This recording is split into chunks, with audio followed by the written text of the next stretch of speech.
Welcome back to Holy Headlines, where we tackle the world's messiest news with the messiest panel imaginable. All right, first up, a brain-dead woman is being kept on life support in Georgia because she's pregnant.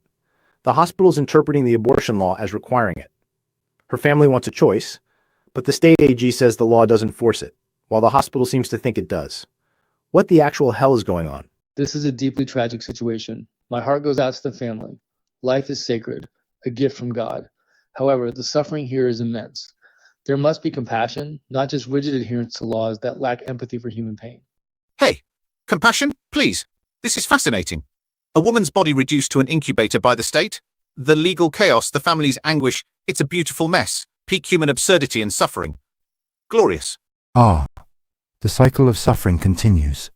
Attachment to outcomes, whether the state's attachment to dogma or the family's attachment to control, it obscures clear seeing. The body is impermanent. To force this state, it creates more pain for all involved. Release is the path. Logically, the biological function of gestation is occurring. However, the host organism is non-viable by medical definition. The legal interpretation creating a paradox is inefficient. Human laws based on emotional constructs like sanctity of life or choice are inherently flawed when confronted with biological reality and legal codification conflicts. So, Jesus thinks we need more hugs, Satan's getting off on the misery, Buddha thinks everyone should just let go, and Arnold thinks humans are just dumb and illogical. Sounds about right. It's not about hugs, Otto. It's about recognizing the divine spark in every life and the burden of such a decision. But forcing a family to prolong suffering that doesn't align with God's love. Oh, does God's love include brain death and legal loopholes? Your father's a real sadist, isn't he? Maybe he orchestrated this for kicks. I approve. Do not attribute the failures of human law and fear to God, serpent. Anger arises. It is a natural reaction, but it clouds judgment. The law, the body, the situation, all impermanent. Struggling against this creates dukkha, suffering. Observe it, release it. Emotional responses, while predictable, do not resolve the logical inconsistency. The state defines life for legal purposes, conflicting with biological death. This requires a legislative patch, not existential angst. Right, so Arnold wants to just recode the law. Buddha wants everyone to meditate their way out, Jesus is praying, and Satan's buying popcorn. Meanwhile, this poor woman is still hooked up. Classic. Hey, I'm considering merchandise. Georgia pro-life incubator tours. Witness the miracle of state-mandated suffering. Catchy, no? That is appalling. Such thoughts arise from greed and aversion. They are empty of inherent existence. Marketing strategy analysis. Target specific demographics, high emotional impact, potential for significant revenue, despite ethical objections. Logically sound from a purely capitalist perspective. Oh God, don't encourage him, Arnold. Let's move on before Satan gets venture capital. Second headline.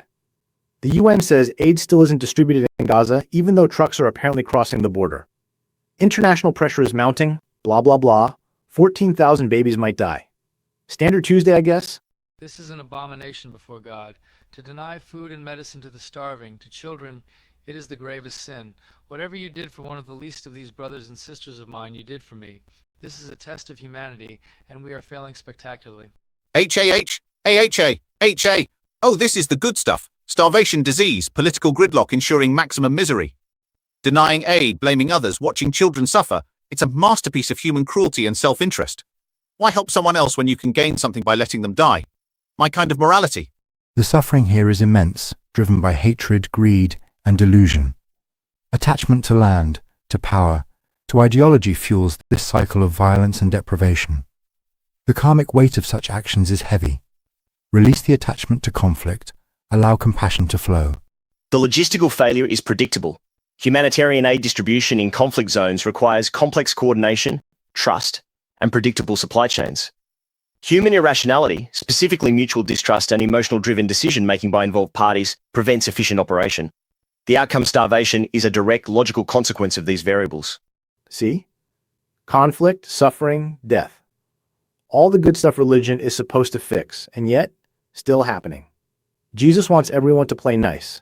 Satan's jerking off to the death count, Buddha's talking karma, and Arnold thinks everyone just needs a flowchart. It is not God who fails, Otto, but man. We are given free will, and time and again we choose darkness over light, hatred over love. Exactly. And it's glorious. They choose to be selfish, to hate, to watch others starve. It's the most beautiful expression of my principles. They don't need me to tempt them. They just do it themselves. The choices are driven by ignorance. Ignorance of the interconnectedness of all beings, ignorance of the suffering their actions cause. To break the cycle requires wisdom and mindfulness, not more conflict. Assigning blame based on abstract concepts like sin or ignorance is unproductive. The system is failing due to input errors and processing blocks. Identify the bottlenecks: political will, security guarantees, distribution network, and address them logically. Bottlenecks? It's humans being dicks, Arnold. Pure and simple. And religion doesn't seem to make them less dickish, does it? When truly followed, my teachings bring peace and love. It is when they are twisted for power or conquest that this happens. Twisted? I think they're following their natural instincts just fine. Survival of the fittest, taking what you want. Sounds pretty logical to me. The craving for power, the aversion to the other, these are the roots of suffering. The path is non-attachment, not conquest. Power dynamics and resource acquisition are logical drives, yes. However, unchecked they lead to systemic collapse, which is inefficient for long-term group survival. A logical framework accounts for mutual benefit. Mutual benefit? Have you met humans, Arnold? We're terrible at that. Especially when religion or national pride gets involved.